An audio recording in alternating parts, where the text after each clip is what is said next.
इस हादसे ने अपने पीछे बहुत सारे सवालों को जन्म दिया है। तफ्तीश लगातार जारी है, लेकिन प्राथमिकता इस बात की है कि अगर लोग बहे हैं तो फिर उनको जल्द से जल्द बाहर निकाला जाए।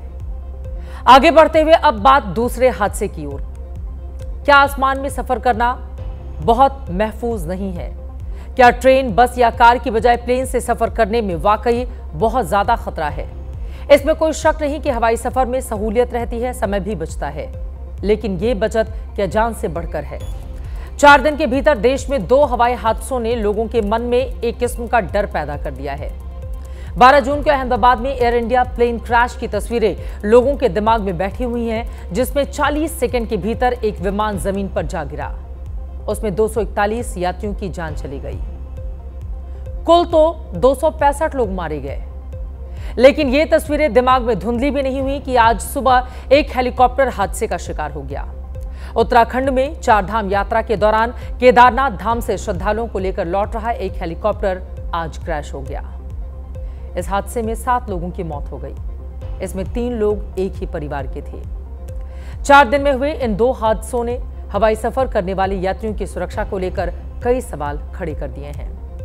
उत्तराखंड के हेलीकॉप्टर हादसे के बाद सवालों की एक झड़ी सी लग गई है, क्योंकि उत्तराखंड में 1.5 महीने के भीतर ये 5वां हेलीकॉप्टर हादसा है। सवाल उठ रहे हैं, क्या अंधाधुंध कमाई के चक्कर में ये हेलीकॉप्टर अंधाधुंध उड़ान भर रहे हैं? क्या ज्यादा से ज्यादा कमाई करने की होड़ में इन्हें ऑटो रिक्शा की तरह दिन रात दौड़ाया जा रहा है?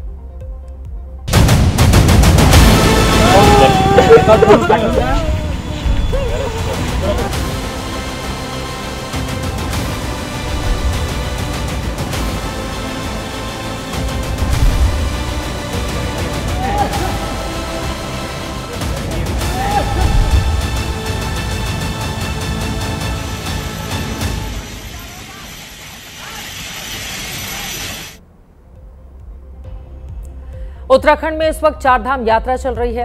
अब तक 22 लाख से ज्यादा लोग यात्रा में शामिल हो चुके हैं और श्रद्धालुओं के पहुंचने का सिलसिला लगातार आगे बढ़ रहा है। इस यात्रा में सबसे ज्यादा भीड़ केदारनाथ पहुंचने वालों की है। आज हेलीकॉप्टर हादसे में शिकार हुए 6 लोग भी केदारनाथ ही गए हुए थे। इन्होंने भी सड़क के बजाय हवाई रास्ते को चुना। केदारनाथ में पूजा के बाद ये 6 यात्री वापस गुप्त काशी बेस पर जाने के लिए आर्यन एविएशन के हेलीकॉप्टर में सवार हुए थे, लेकिन गुप्त काशी पहुंचने से पहले ही बीच रास्ते में हेलीकॉप्टर क्रैश हो गया। हादसा सुबह 5:45 पर हुआ, जब आर्यन एविएशन के हेलीकॉप्टर ने इन 6 यात्रियों को लेकर केदारनाथ हेलीपैड से वापस गौरीकुंड के लिए उड़ान भरी थी। बताया जा रहा है, उड़ान भरने के थोड़ी देर बाद ही अचानक मौसम खराब हो गया। इस पर पायलट ने हेलीकॉप्टर को घाटी से बाहर निकालने की कोशिश की, लेकिन कोशिश नाकाम रही। इसके बाद हेलीकॉप्टर गुप्त काशी के जंगल में भटक गया और फिर क्रैश हो गया। हेलीकॉप्टर क्रैश होते ही उसमें आग लग गई, जिसमें पायलट और उसमें सवार 6 यात्रियों की दर्दनाक मौत हो गई। इनमें 23 महीने का एक बच्चा भी शामिल था।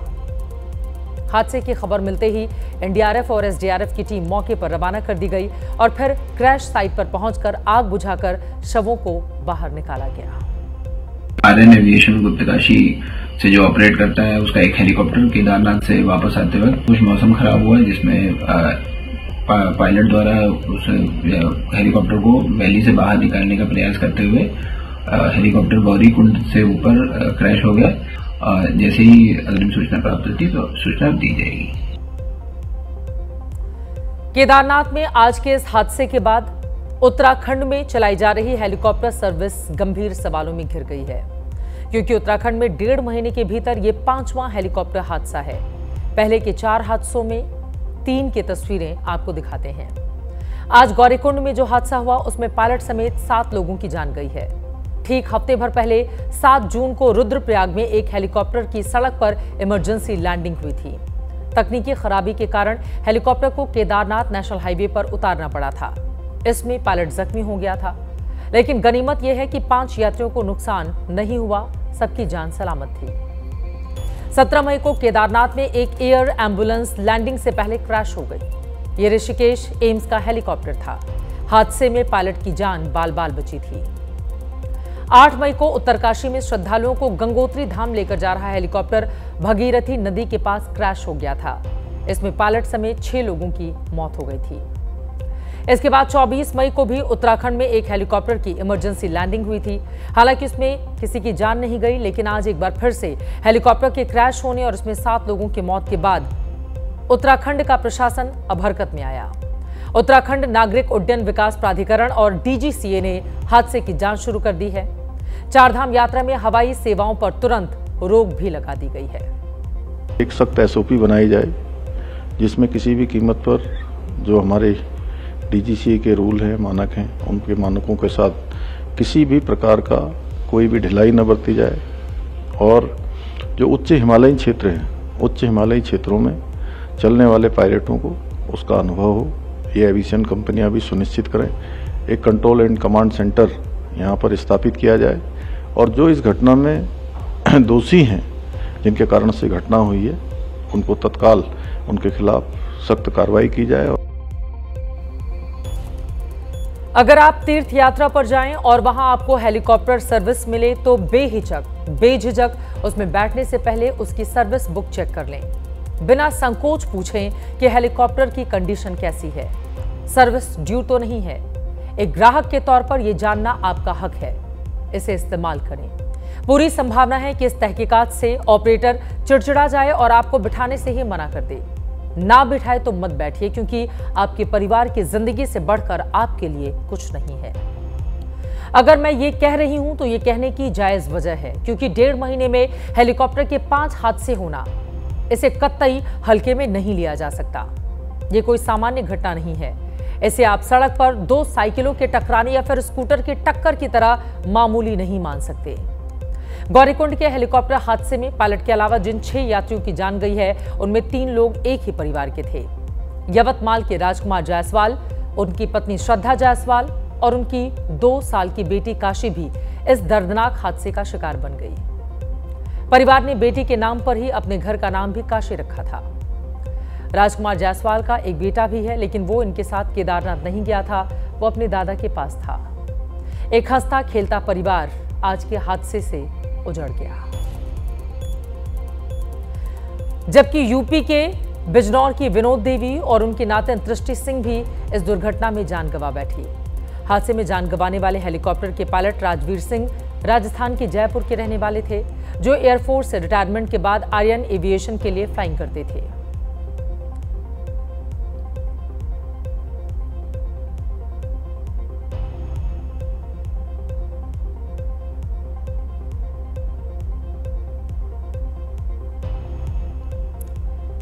परिवार के लोगों के ऊपर इस समय क्या गुजर रही होगी, उसको शब्दों में बांधने की जरूरत नहीं है। इस हादसे की गंभीरता समझाने के लिए आज हमने कुछ ऑटो रिक्शा एक्सीडेंट की तस्वीरें निकाली हैं। इन्हें दिखाने का मकसद ये समझाना है कि हेलीकॉप्टर कोई ऑटो रिक्शा नहीं है जो उसे बेधड़क और बहुत रफ तरीके से इस्तेमाल किया जाता रहे। ऑटो रिक्शा टकरा जाए या पलट जाए, जान बच सकती है, लेकिन हेलीकॉप्टर एक सेंसिटिव व्हीकल है। हजारों फीट ऊंचाई से हेलीकॉप्टर गिर जाए तो बचने की गारंटी ना के बराबर है। केदारनाथ हादसे के बाद यही सवाल उठ रहे हैं, क्या कमाई के लिए हेलीकॉप्टर को ऑटो रिक्शे की तरह दौड़ाया जा रहा है, फेरों पर फेरे लगाए जा रहे थे। केदारनाथ हेलीकॉप्टर हादसे की जांच शुरू हो चुकी है।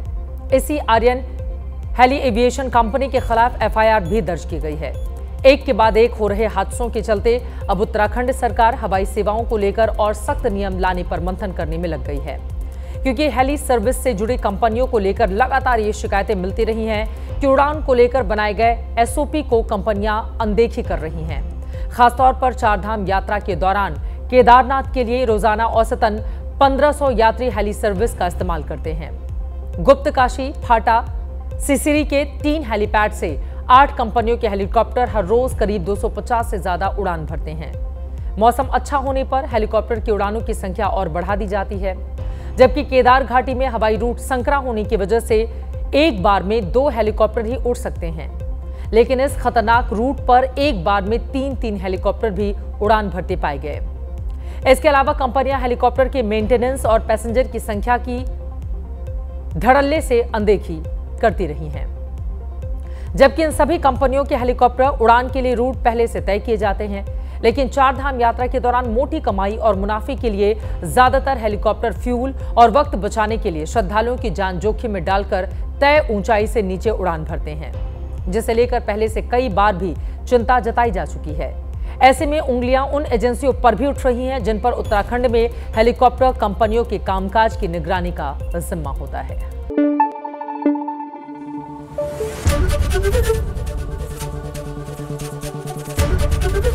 एबीपी न्यूज आपको रखे आगे।